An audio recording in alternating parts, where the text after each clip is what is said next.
I only want brand sponsorships if the kids benefit from the sponsorship. What we did is we created a platform that allows you to create really immersive experiences.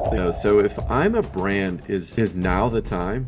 I should at least have it as a line item in my marketing budget. Of it reaching families at a huge scale across multiple tournaments, events, and even just regular season. Not early in the value, we're early in unlocking that value.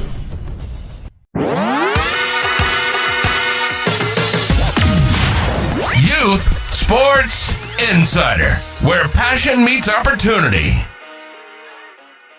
Welcome to another episode of Youth Sports Insider, where we dive into the business of youth sports. Today we are joined by Nick Lawson from Squad. Nick, welcome to the show. Yeah, thanks for having me. I'm excited to dive in and chat a little bit about partnerships in youth sports. Well, one, I love your podcast background. I'm getting an upgrade this summer.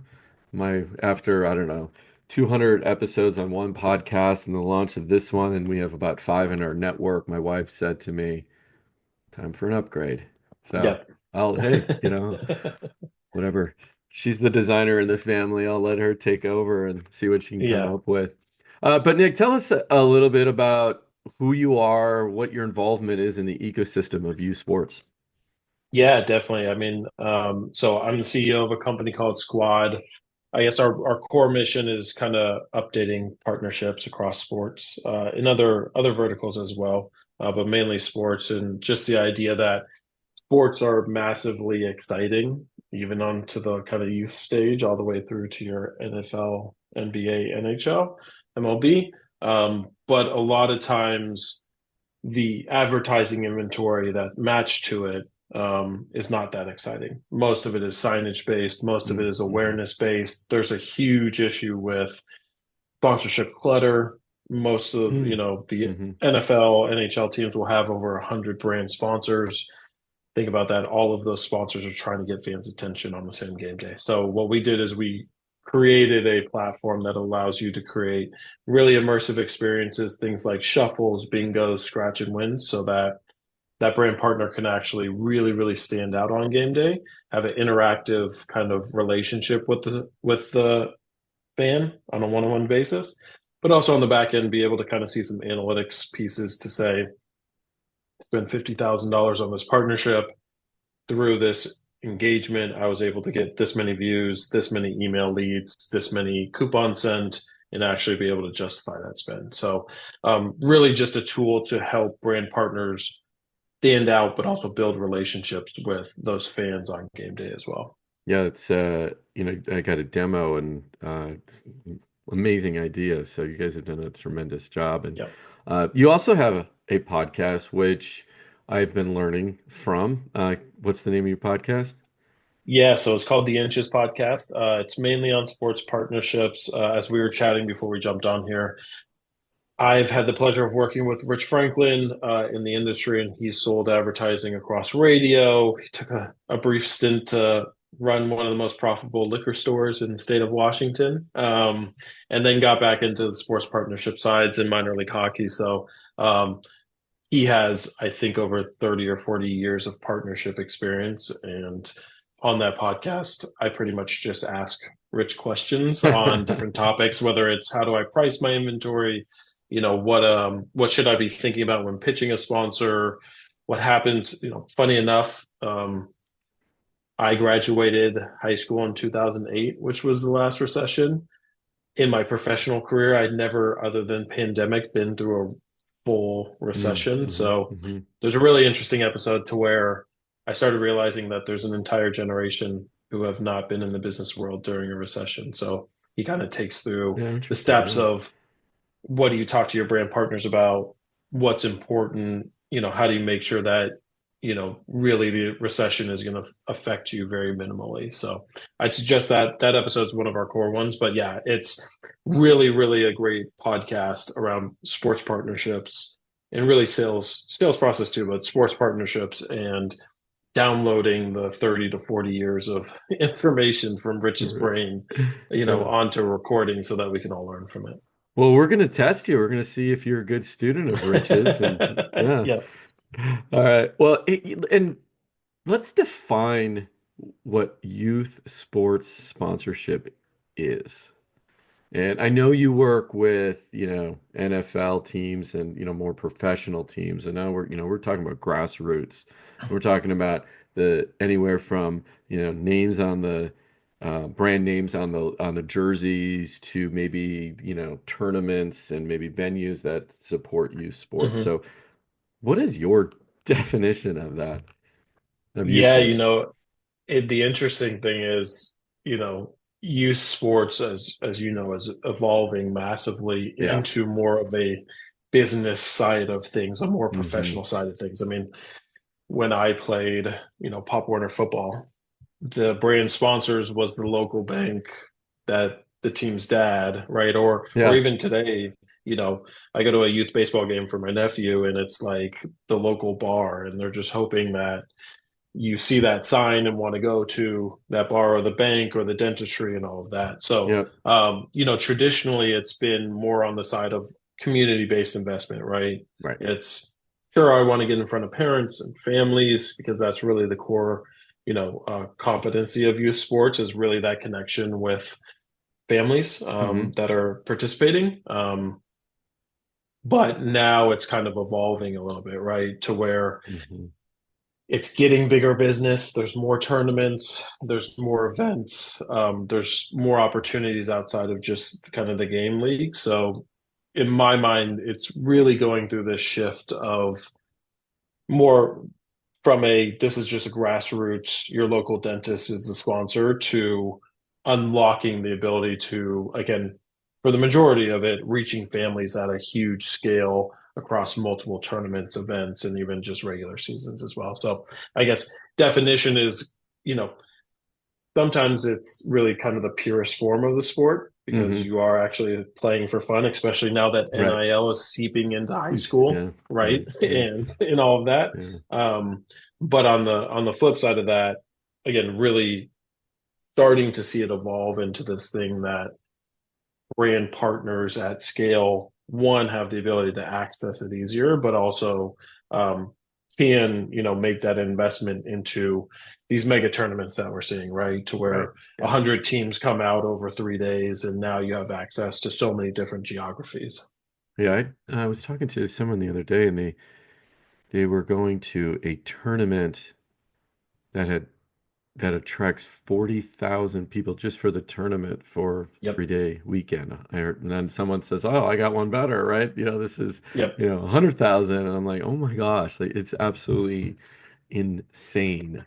I always tell them Yep. I coach basketball and kids and some of the parents, are we going to travel? And I'm like, and I live in the Bay Area, so we have a lot of great competition. And I said, not until we beat every single team in the Bay Area twice.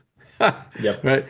We don't, you know what I mean? It's like, yeah, the travel is fine, but it's like, do you need to do it? Especially where we live, we don't, right, per se. Yep. But even, am I going to take my fourth grade team to Charlotte, North Carolina to a tournament, and spend $5,000-6,000 to do that? I don't think so. And I think But the interesting on that is you're getting the top talent is going to do that, right? right, You got this phenom kid. We see it in AAU yeah, basketball, but also right. 7-on-7 football now too. It's like Hmm.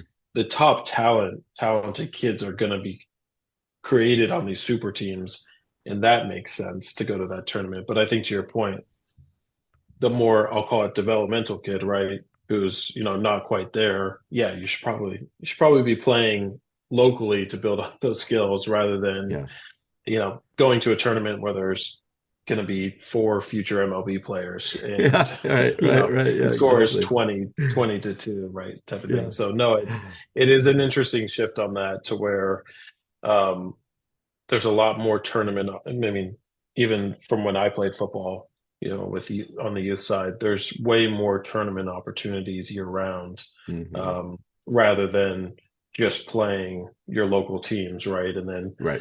hopefully winning the division title and then getting an invite to state and then state title. And then sometimes there was kind of these national tournaments too. Yeah, no, and it's absolutely blowing up. And of course, with anything, there's good and there's bad to it, Yep. right? So, Yep. well, let's get back on track since we're talking about youth sports sponsorship, though. So, if I'm a brand, is now the time I should at least have it as a line item in my marketing budget or consideration? And that's the first question, part one. And part two is, where do you think we are if, you know, in the um if you think about like we're just starting out in youth sports sponsorship to it's a fully blown, market and it is on every line or every marketing budget for big brands. Yep. Where are we in that and why should I even consider it? Yeah, I think, you know, you should be considering it as a brand. I think uh, there's not more of an authentic place than kind of youth sports tournaments, right? Hmm. Like, think about it when we go to a professional team or even a college team, right? I feel like our brains psychologically know we're going to get brand partnerships thrown at us, right? Yeah, And while right, we're connected right. with that university or that pro team, Yeah, think about how much more you're connected with your high school, right? Or even your youth program or your that's local right. baseball Yeah. program. So when you buy sponsorship with youth sports, what you're really paying for is that really, really in-depth connection. The second Passion. thing you're paying, Yeah. exactly. The second thing you're paying for is um, what I brought up before, which is the family side of it, right? Yeah. You can reach a family which is obviously going to spend more and have more spending power, but also you can reach generations if you play it right, right? Meaning the first kid, the second kid, and the third kid all came through this youth sports program. You have the ability to reach them in a really authentic That's a good way point. for Yeah. generations, right? Right. That's a So good point. you mix all of that to say, yes, it's a great investment. You should be doing it. You're capturing people as they're growing as humans, but you're also capturing families at a critical time when they're spending dollars, right? If I'm a bank, I'm heavily investing in youth sports because my hope is that I get the mom and dad in, but then my other hope is setting up a program to where how do I get this kid who's 9 years old to open a checking account with me and also give them some financial tools and education as they're thinking through that. And then how Yeah. do I support them up to their first paycheck as a high school kid? And then how do I support them leading into college?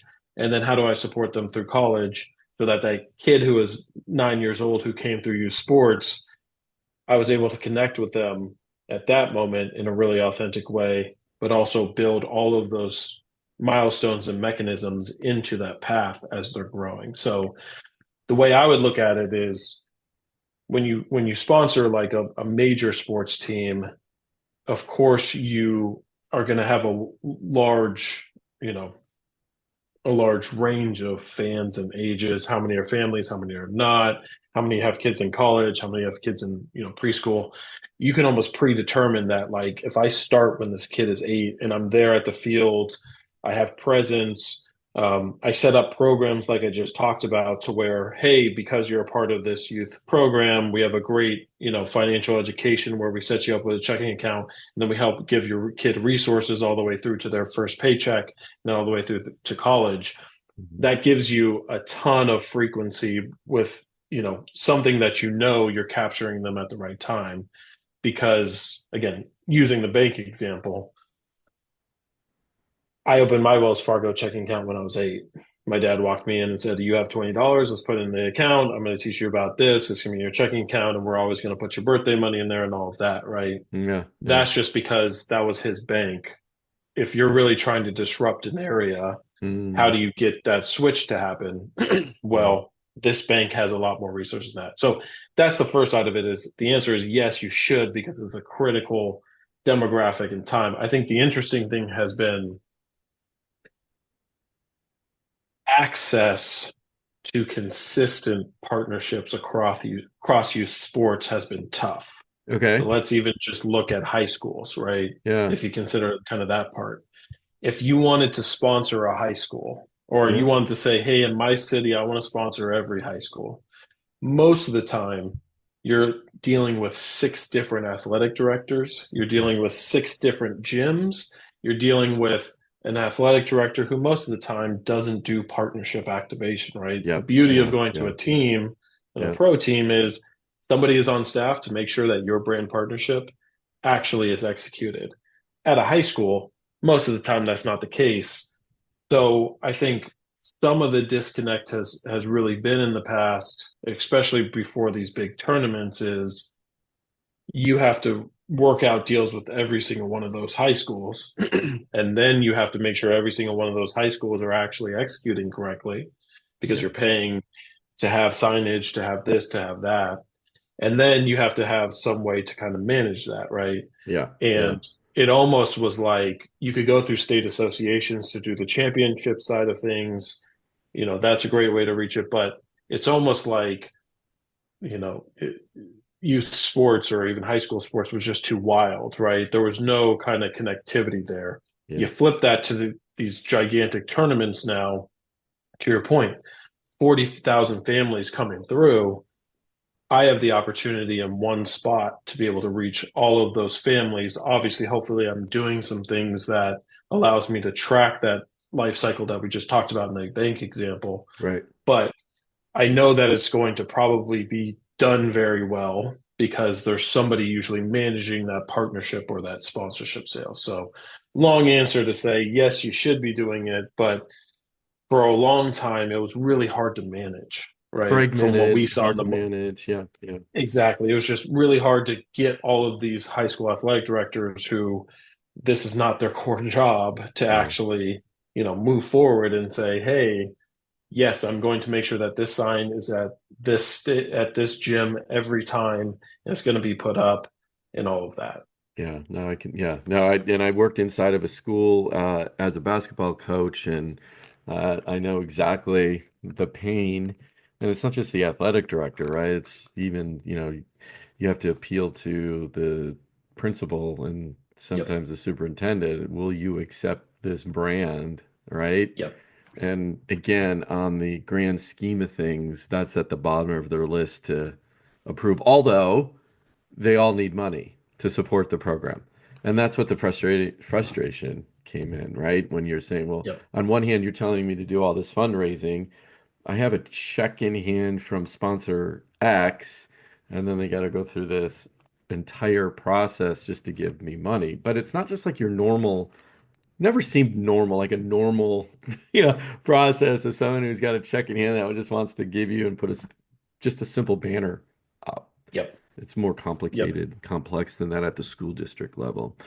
Yep. So in that, again, looking at where we are as an industry in youth sports sponsorship, then from what you said, we're really early.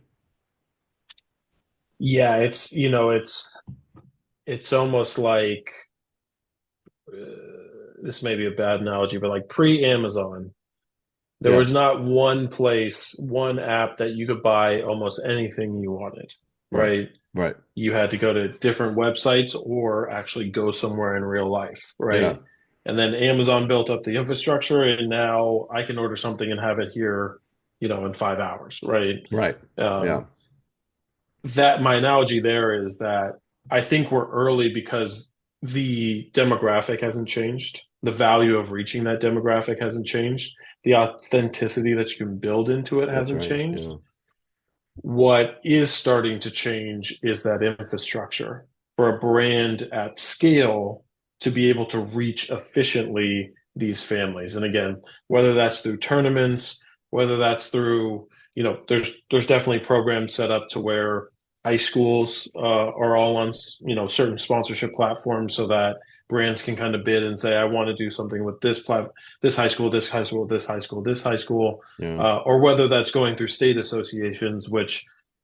while they have the championship tournaments, they also have a lot of access to kind of those pieces. So I think the exciting thing right now is if you wanted to get in youth sports in the past, you almost had to have an entire brand department of, 2 or 3 mm, people whose yeah, only job it was to make sure all of these things are happening, right?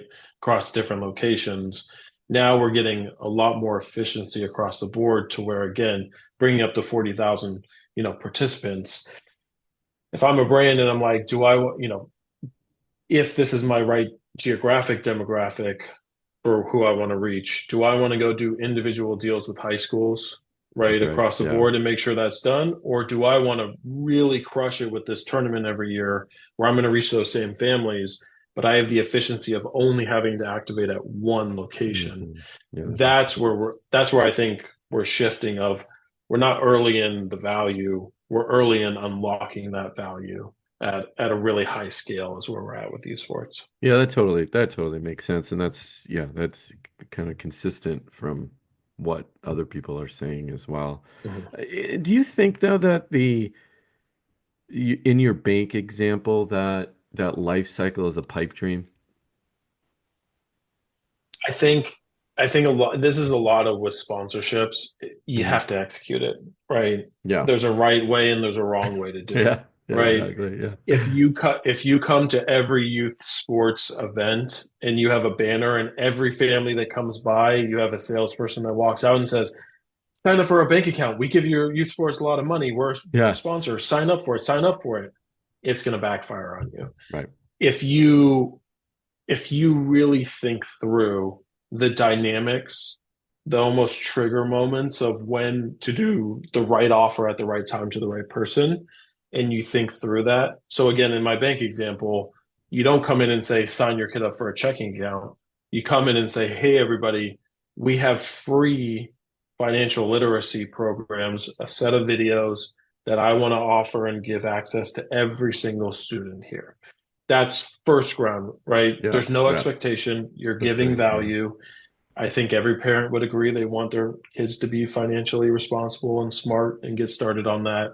And then what you do is that's the first kind of moment. Then how do Hmm. you build that next guide to the next moment, which the goal is to get the parents to have them open a checking account, right? So then the next moment might be, hey, everybody, we have all of these items.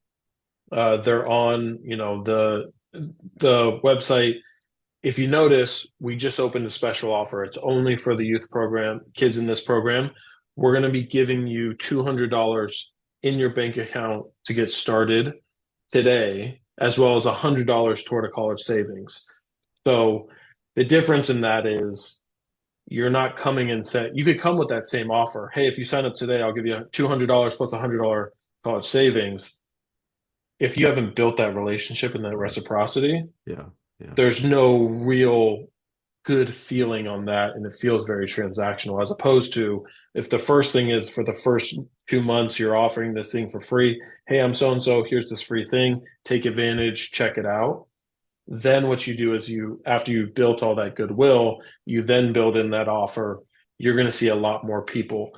And just kind of like with restaurants, there's been multiple studies of like if somebody can come back to your restaurant 3 times, it's going to be one of their options when they think about where should we go. Yeah. The same So thing there true. of like once you get them in the ecosystem, now they're in the ecosystem for a bank. They're probably going to be your go-to for how should I be thinking about college loans, right? And then they're going to be your go-to for, okay, do I need a credit card going into college, right? So it's a pipe dream if you don't do it correctly. And sometimes we see this with brand sponsors to where they focus on the outcome before they focus on the Oh, the engagement in process. yeah. Yeah. To where it's like understand who your customer is, understand Mhm. that where you're actually promoting this, and then understand what you're promoting. To where, again, it drives me crazy when sports teams do this. They offer a free jersey if you sign up for a bank account. Yeah. All of us know nobody just signs up for a bank account because of a free Right. jersey. Yeah. They more likely than not were already going to sign up for that bank account, right? So it really comes down to, again, can you build that relationship so that when that person is ready to switch banks, you're the first one they think of rather than just transactionally trying to get them to do it right now. And that's how you build it. And again, we work heavily to build those in pro sports. There's no reason why in youth sports you can't build that. And again, as we've kind of talked about, it's probably, as crazy as it sounds, it's probably more beneficial to do that for a youth sports program than it is for a pro sports team, because you know that 100% of that target demographic Yeah. is exactly in the life cycle of where you want to go. They're 8-year-olds, probably don't have a bank account, and financial literacy is going to be key, and you can follow them through that path. Whereas for a pro sports team, it might be like this, only this many fans out of this total fan base are families. So Good that's point. where Yeah. that targeting really makes sense. But to go back to your question, yes, it's a pipe dream if you don't execute it correctly. And sometimes we see brands that just don't execute it correctly. But if you really think through those key moments in your partnership and how you're executing it, almost like writing a script for a movie, that's when you're really going to be able to unlock and actually see a campaign idea like this, come to Yeah. fruition. So that goes back to uh, some nuggets that I picked up on your podcast, which is reach and frequency. So in the bank example, it's you could just be a one and done, right? I'm going to give you a free jersey if you sign up, right? But what you're saying is if I need to build this relationship, right? And we know that relationships take time. So then it's about the reach and frequency or more frequency, right? You can have a Yeah. shallow pond, but if you speak to them, they convert at a higher rate, right? So uh, that's what I'm hearing you say, that if I'm this bank in this example, if this is not I mean, to really truly be successful, it's not a one-time reach of that individual, or if you're kind of a local tournament where my head's going to, some of these tournament operators in your local city, they have a tournament every weekend. Just, they're not necessarily attracting people from across the country. It's just a local tournament. So if you can connect with them and get that audience week after week after week after week, you could have potentially more success. And that's where, yeah, you're 100% right. I mean, it goes back to kind of just the basics of marketing, and what we talked about in the podcast is like, look, I would much rather get 100 very qualified, segmented people who are probably going to say yes to my product than Yeah, reach 250,000, because right. the likelihood they connect with my message and turn into customers on a a hit rate or a close rate is much higher than what I can probably come through on the large reach side. So with that being said, yeah, it's in a lot of what we've seen and what Rich and I talked about, and it probably should be your marketing overall, but partnership idea is, hey, I only want, put me in inventory for a sponsorship where I'm only able to reach X amount of people, but they're very segmented, right? And I'm going to make sure that I'm reaching that person multiple times. I mean, like, just off the top of my head, like, Yeah, look, registration. Registration right. is always done by the parent, right? And I know Right. now it's like pre-registration and all of this, but like from some of the youth tournaments I've been to, registration is a long line. It's an experience that should be your first hit, right? The Right. parent's probably going to be there. Honestly, they're probably going to be a little frustrated. Is there something you can do to, ease that frustration and build that relationship? And then from there, you're starting to think through, okay, if my core is that parent that's going to go through the registration line, where are the other places that I know that that parent's going to be, right? Is it the trophy ceremony? You know, is it in between fields where they kind of set up, right? Yeah. Um, is there a way that I can have, even as a bank, can I have like a free rent this chair because I forgot my chair, I forgot my chair to sit on, and the bleachers are Right. full. Right. Hey, no Right. problem. Or Yeah. umbrella, right? And it's just like, can Yeah. I set something up like that to where I'm building a ton of relationship value with that customer across multiple touch points. And while it may only be a few across that tournament of all the people that come through, it's going to make such an impact towards when I do come to ask for the business or the purchase. Hmm. They're way more likely to say yes than if I was just the overarching sponsor and my logo got so much, my logo's on everything. but there's not moments where I'm actually one-to-one connecting, Mm, right? yeah, yeah, That's where we see a lot of waste in sponsorship is brands will pay a lot of money to be the overarching reach sponsor. I'm on everything. But if you're not building that frequency kind of into your experience, that's a good point. Yeah. you're just not going to build that relationship. So while this fan could say, like, who's the sponsor of the tournament? Oh, it's Allstate. What do you know about Allstate? They're an insurance company. I'm not quite sure. Well, who's your local Allstate person? I have no idea, right? Flip that to, hey, we paid for all this, but then the local Allstate agents across these geographics were at the chair rental place, and whatever chair free, hey, here's a chair. Yeah, just make sure you bring it back. Here's my business card.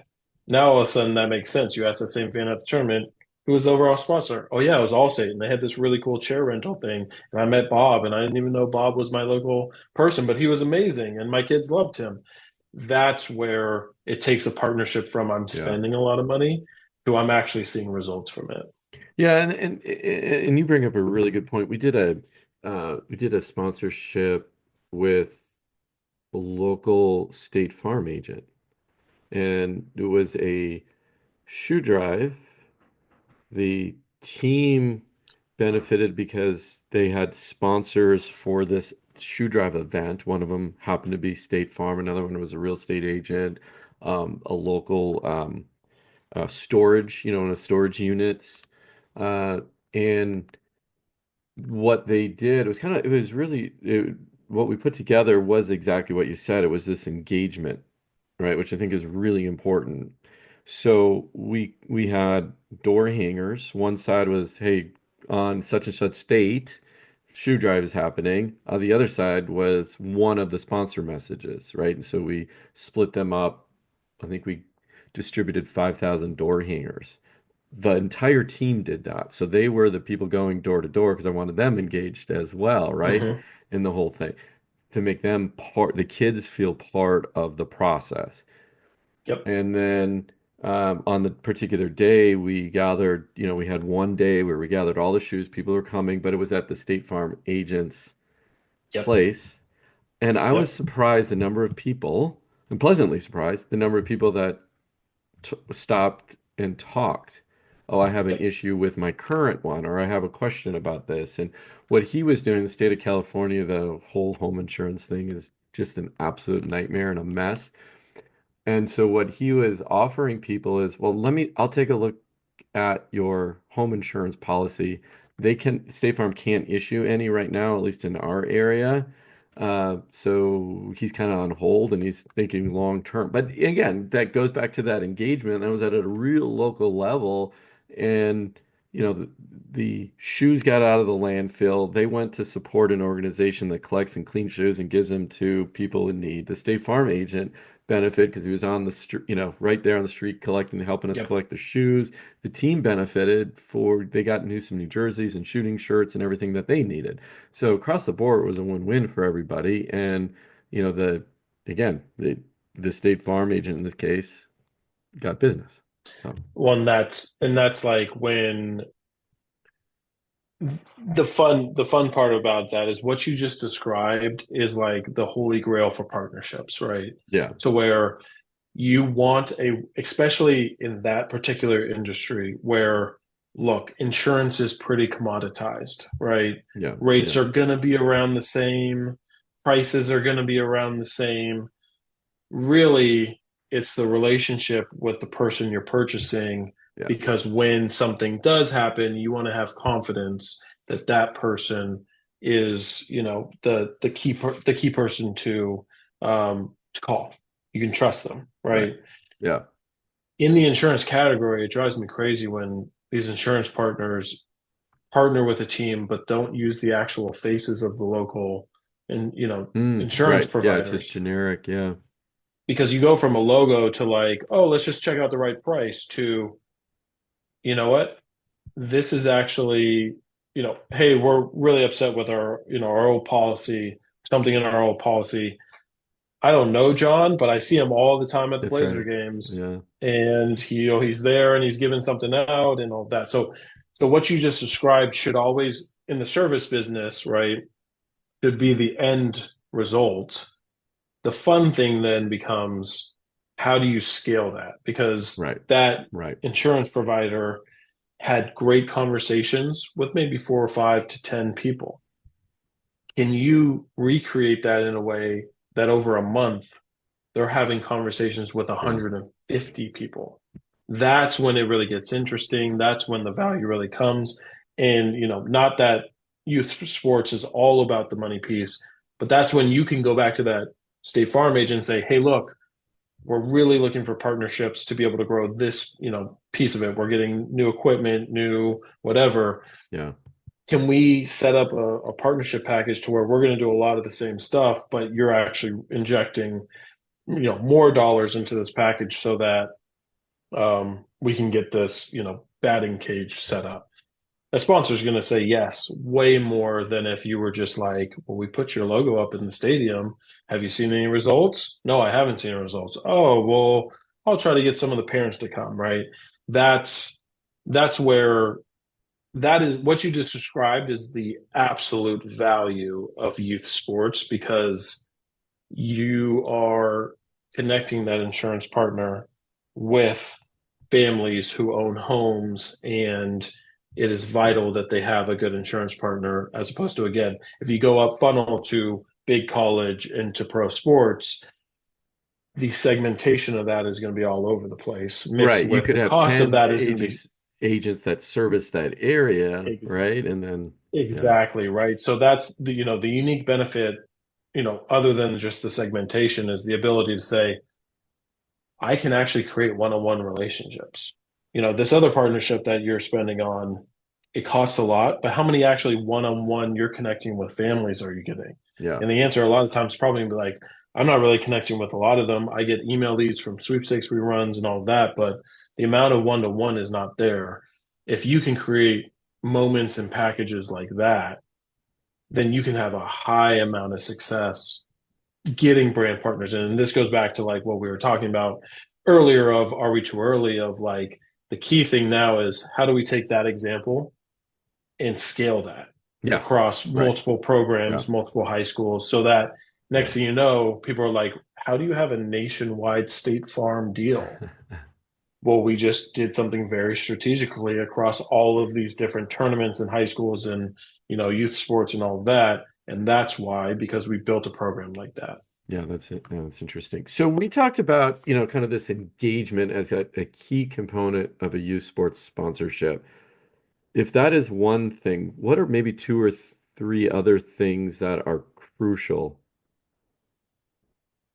Yeah, I think the first one is going to be, integrity is the wrong word, Hmm. but I see this a lot within youth sports of, there's a tournament, there's a giant fight, and next thing you know, your brand sponsor is now associated with, some sort of incident that happens, right? Except for So I hockey, because think that's supposed to happen, in hockey, totally different, right? But right? but it's just one of those things where we've had conversations with brands across youth Okay. sports and some of these things, and a big thing they always bring up is, other than, hey, is this ROI positive for us?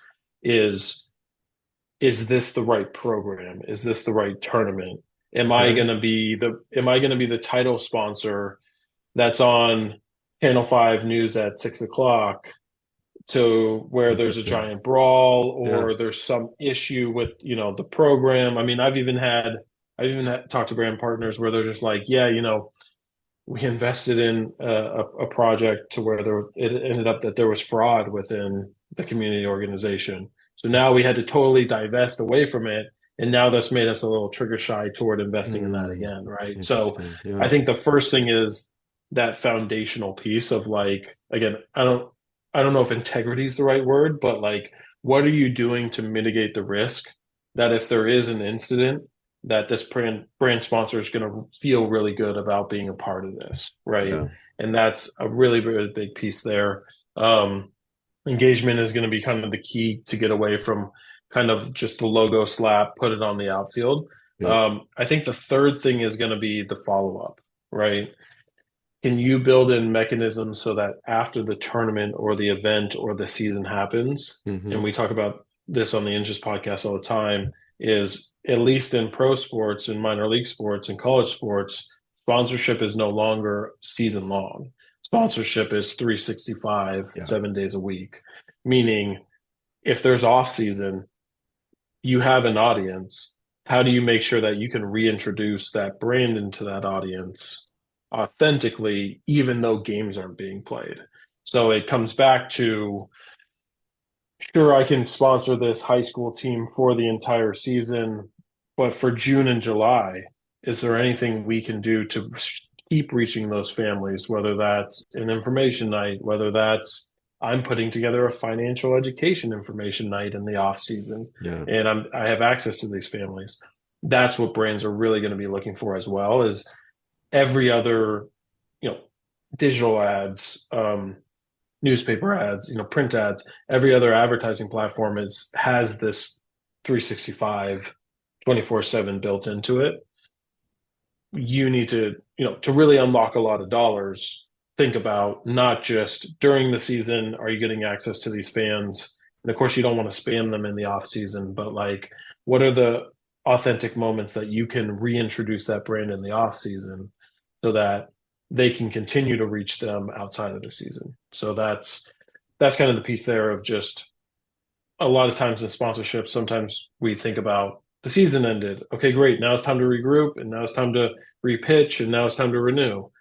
A lot of times you don't even have to have the renewal conversation because you're like, hey, when I talked to you at the beginning of the season, we also built in these off-season pieces.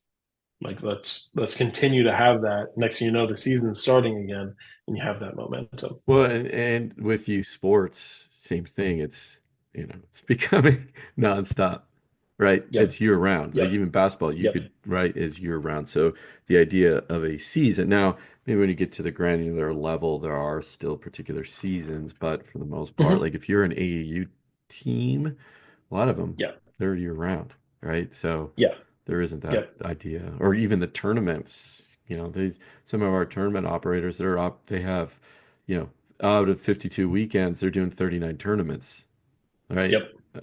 Yep. Yeah, that's interesting. So, okay, you talked a little bit about this idea of brand and brand association and kind of this concept of, well, what if a fight breaks out? God forbid, right? Your sports, but you're right, Yep. it does happen. What are some of the other reasons why brands say no or question? Yeah, it's a really good question. From what I've seen, from just talking with brands kind of that are interested in the space, Hmm. usually the first one is infrastructure, as we kind of talked about, you The know, scaling piece of that, do you mean, or just the or management even piece of the, just management, right? yeah, Like if you want to move it up, like look, you're always going to get community brand sponsors that care about the tournament, the high school, the youth, yeah, and they're going to do it. And if you say, what's the ROI? They're going to say the ROI is I'm doing a great thing yeah, for the team and it feels good. And they got brand new uniforms and my logo's on it. And I just feel good about that. There's nothing wrong with partnerships like that, right? right. The next phase, though, let's say Hmm. that's a $2,000 partnership, right? Okay. The next phase of partnership, you're going to have to justify to the brand why they should unlock more dollars with you. And that's when we get into the phase of that second tier, which is really looking at, can you create something that you manage that I'm going to feel good about not Mm, spending 2,000 but 10,000 with you. right, right. And by the way, I can't be coming to every game to make sure that this is being executed every Yeah, single time. Now, again, what with the banking example, I mean, if I was running marketing for a bank, I would say, okay, there's games this Saturday. Which one of our bank tellers is going to go represent every Saturday? Because I want that one-to-one connection. So that's one way you can beat that infrastructure piece. But again, um, it comes down to that last piece of just like, if you want to unlock that next yeah, higher up, it's not necessarily why brands say no. they're probably going to say no to going above 2,000, right? And the real question becomes, how do I get that brand to spend 10,000? You got to make it start to build into the business side of it, right? So a lot of times when we'll talk to brands and they'll just say, hey, look, offering wise, I'm happy to cover jerseys. But if you're asking me to put in 15, 20,000, that's going to have to come with access. That's going to have to come with business results in mind. And that's when it turns into not having the infrastructure, right? Again, Mm, youth, hmm. a lot of times, this is changing. There's organizations that manage it, but youth tournaments don't have a partnership activation person, right? Right. Yeah. Whereas Right. sports Right. teams These do. have that, Right. Yeah. right? So that's where it comes down to. I think the last piece of that is just the biggest thing I see now is like, I'm in for two, but if you're going to come to me for 10 or 15, it's got to have business results matched to it. And a lot of times they don't Yeah. have that piece added to it. I think the second one is um, just kind of what you were talking about with school districts, to where it's like, hey, I want to reach this family, but it seems like I'm going to have to go through an insane amount of hoops with school districts and youth sports organizations and all of this to get this done. Boosters Can I just teams. run a, Right. Yeah. yeah, like, can I just run a Facebook ad, right? And I think a lot of times in Yeah. sponsorship, the 50-50 is, do I take my marketing dollars and run Facebook ads towards families?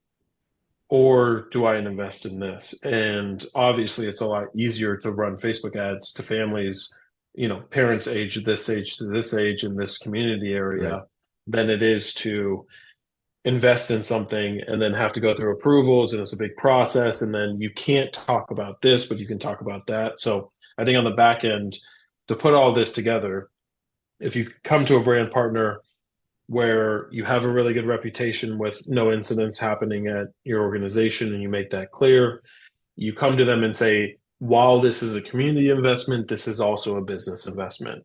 We're going to get you in front of these parents in authentic ways that doesn't feel salesy. And then the third piece is, are you going to also, we've already gotten this piece pre-approved. It's only about a 1 to 2 day approval process for our district. They know the process. We get it in, we do the right things, we get it out. If you came to a brand sponsor with all three of those kind of figured out, Yeah. you're going to get a lot more yeses than if you come and, kind of come with a plan of like, hey, I think parents would like to connect with you and you want to connect with parents. Let's sign this $20,000 deal. Internally, you're going to get a lot of, questions on school district. Are there fights here? Is there anything that's going to mess up our reputation? Again, is this a business decision or a community decision? In all of sales, but especially in partnerships, if you can de-risk as much as possible with your proposal, it makes it so much easier for that skeptical CMO, whoever your contact person has to get approval from them, to say, to have that your point person be able to come back and say, Yeah. here it is, here's how much it costs, here's the benefit I think it's going to bring from business side, and by the way, you don't have to worry about any red tape. It's already been kind of pre-approved and all of this. It turns it into yes or no, as opposed to go back and ask these questions and ask these questions and all of that. So really what you're trying to do with this package is de-risk it. And if you can understand those points of why they say no, you can build that into your offering so Hmm. that when you do offer that, they're, the bank brand is just like, man, I've never seen anything like this from, a youth organization. The answer is yes, because I think you're really going to be able to execute on what I'm paying you, if that makes sense. Yeah. And well, and the other thing that comes to mind as you're talking through all of this, if you use your example of the bank and then my example of the shoe drive is high touch, right? There's Mhm. there's lots of pieces involved in there, right? And a local sports team, if they're organized, could pull that off. To scale that is where the difficulty comes in on a scalable partnership, right? Because there's just a lot there. Maybe Yep. even with Squad, that's I mean, because it's tech, it's super easy to scale. Okay. And those are just two different examples of types of used sports sponsorship. But can you scale banner distribution? Yeah, banner on the gym, banner on the team. That stuff is kind of easy. And there's got to be this middle ground where you're talking about of scalability, engagement, etc., that brands need and want to know that you can execute on that is because youth sports does not have activation people at their Yep. tournaments right. So I don't know if there's a question in there, but I think so. Like, how do you do that? Like, how do you Yeah. manage? I think the big thing is you don't have to make everything scalable, if that makes sense, Yeah, right? yeah, So, that's a good like point. for example, you can have high touch points, like your Yeah, shoe drive example. yeah, The scalable part might be, hey, by the way, also we're going to add you into our parent alumni email newsletter, right? That gets sent out to this many people and it'll have reference to the shoe drive as well as a click through to financial literacy, right? yeah, That's the scalable part to where it's like, hey, I'm going to be high touch, but also, even if I only connect with 10 people high touch, that's great. yeah. But I can also then build some FOMO around the 100 or 200 people on that list who didn't connect on that day, who now the next time it's like, hey, we're doing the shoot, drive again.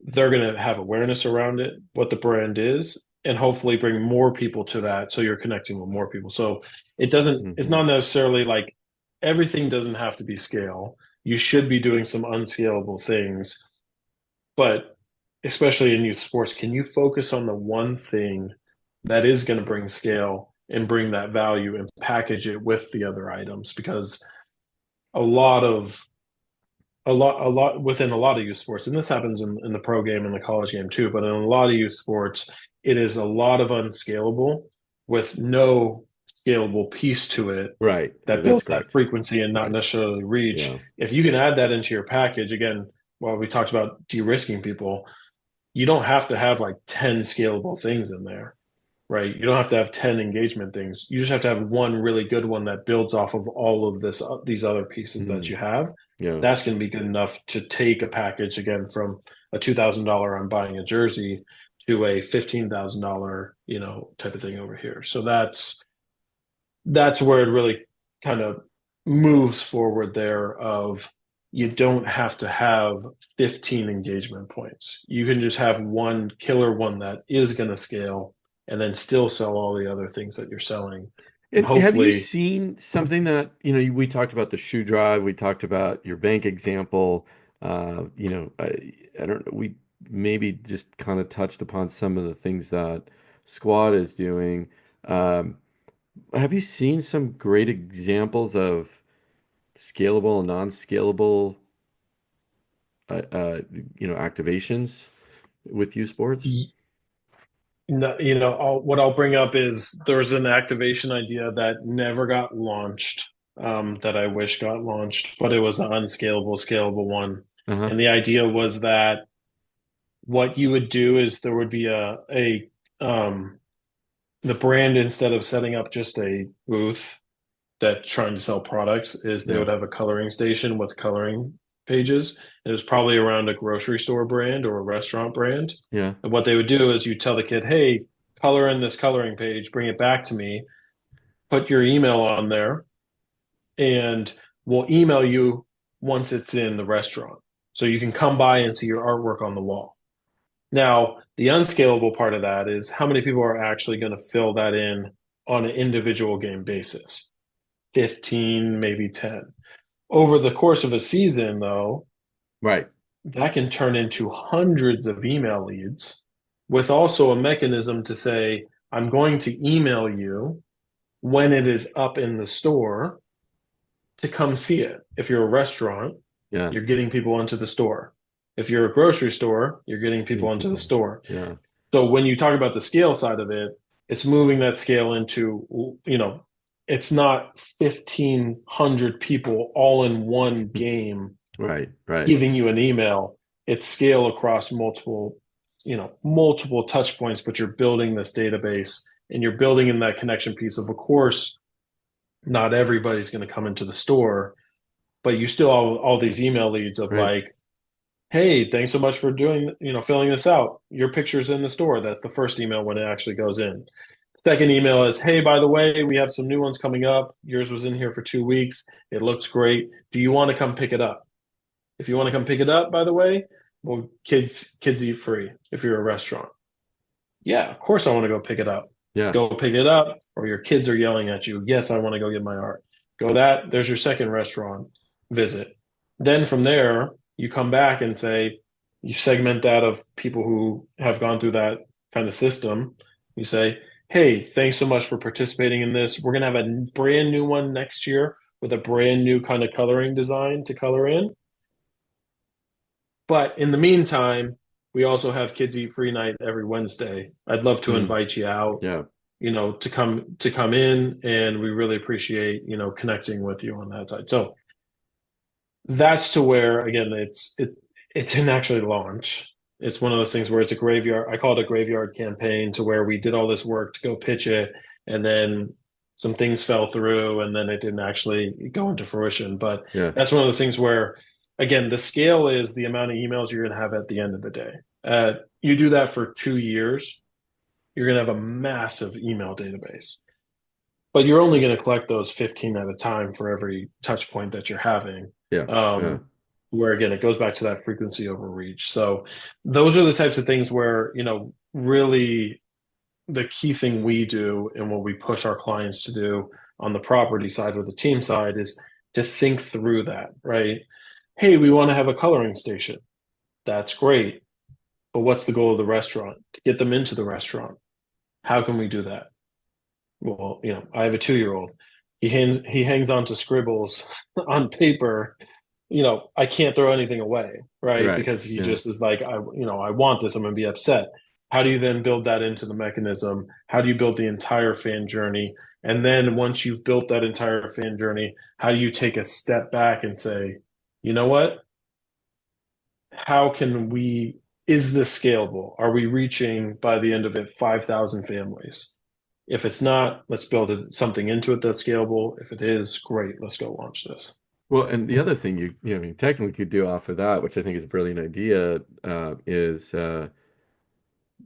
do the or offer or a drawing, right? If you're picked, your child gets a free meal, but everybody's a winner. You know what I mean? One of those Yeah, things where, yeah, exactly. yeah, Yeah, yeah, exactly. It's yeah, and it's one of those things where you can even rotate in, you can have a stockpile of all of these colorings, and you're not going to put all of them up at once. right, You're going to rotate them in. yeah, So it yeah, might be it might be 2 weeks before you hit this family up, but that's perfect because the first family already came in, right? yeah, yeah, And it's like, hey, to your point, hey, your picture's up, come visit it. By the way, your kid's gonna eat free, and I'm gonna give you 20% off your overall order just coming in if you want to have dinner. Totally don't have to have dinner. You can totally just come in and see it. But if you want to have dinner, we'd love to host you as a yeah. thank you, right? Yeah, there's so many That's creative ideas, where free dessert, whatever, free appetizer, whatever it is, 20%, 10% off. Yeah. exactly. So I mean, that's where again, you're probably hearing if you're listening to a theme here of like, it's one thing to think about sponsorship as you pay me money, I get your logo in front of families, or I get your logo in front of people, and that's good enough. Where you're really going to set yourself apart is these things we're talking about, where it's, can I get creative? Can I make sure that I am going to eventually get reach? And then can I create touch points that are actually meaningful Yeah. to the brand rather than, again, just coming in and saying, your logo is going to be on the outfield sign for every single tournament that's coming through here. There are highway billboard ads that get way more, people coming through it, right? Yeah. You can sell that outfield sign, but you have to build these other pieces into it to justify the spend there is the big thing. Well, two things just come to mind too. I was working with an operator who is really interesting. I love that he said this, which is, I only want brand sponsorships if the kids benefit from the sponsorship. And to your point, like that's a true benefit to the kids because he's all about families and kids, and he just doesn't want to, like you said, logo splashed up there and that's it. Like, how does this Mhm. benefit the kids? And no, I forgot my second point, but of course, it was a good one too. Trust me, it was a good one. Um, Man, I don't know what it was. We'll move on because it was maybe it'll come back. But Yeah. just to kind of come full circle and wrap this up, and um, let's talk about tech a little bit because that's where your world comes in quite a bit. And okay, I'm at AT&T Stadium and we're sponsoring that, and there's plenty of software to track did it work or did it not, right? And we know all the vendors that are, you pay a lot of money, okay?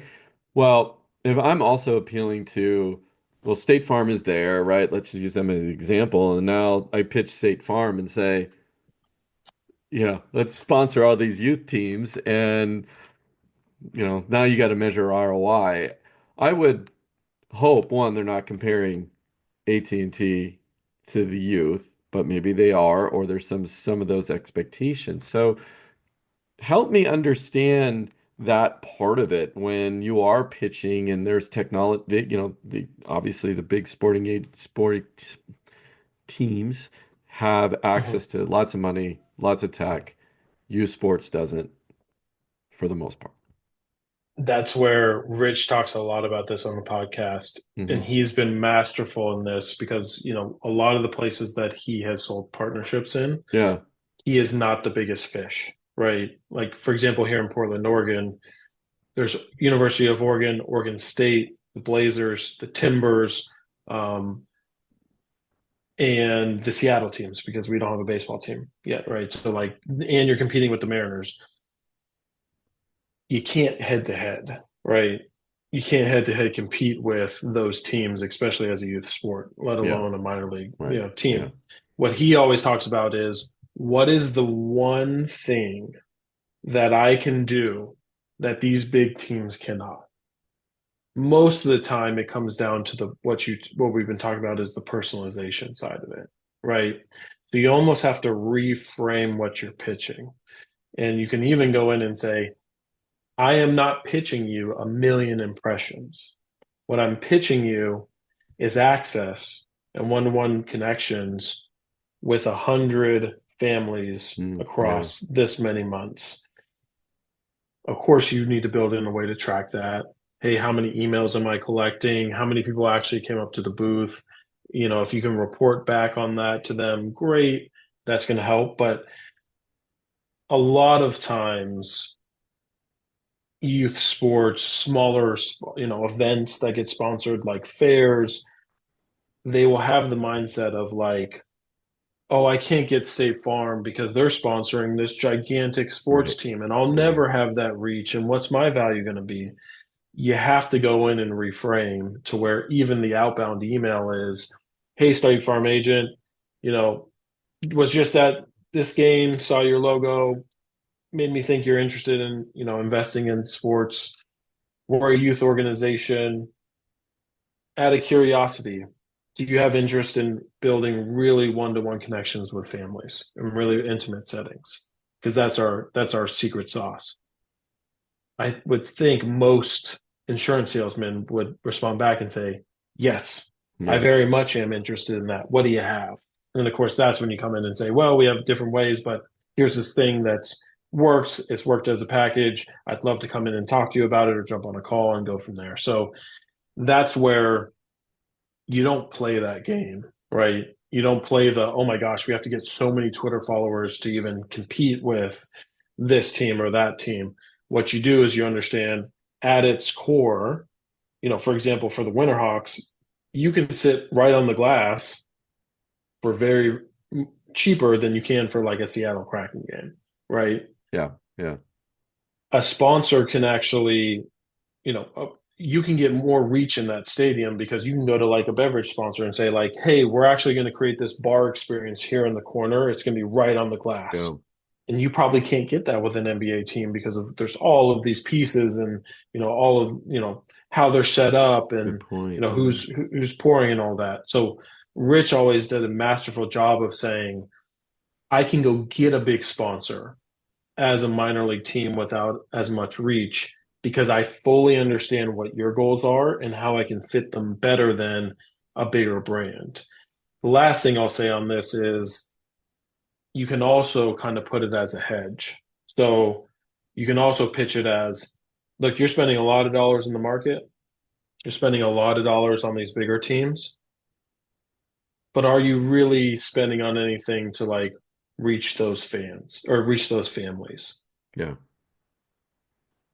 This investment is nowhere near as much as you're investing there, and it won't get the same reach, but it's a hedge on if you're not reaching it with this, bigger organization, you will reach it with us, right? So Rich does this all the time too, where he, whenever a brand comes in and says like, yeah, well, we spend a lot on TV ads and we spend a lot on digital ads, and that's just what we do. He'll come in and say, well, yeah, but I mean, like, what if that TV ad isn't reaching Mm. or something happens with that TV advertisement?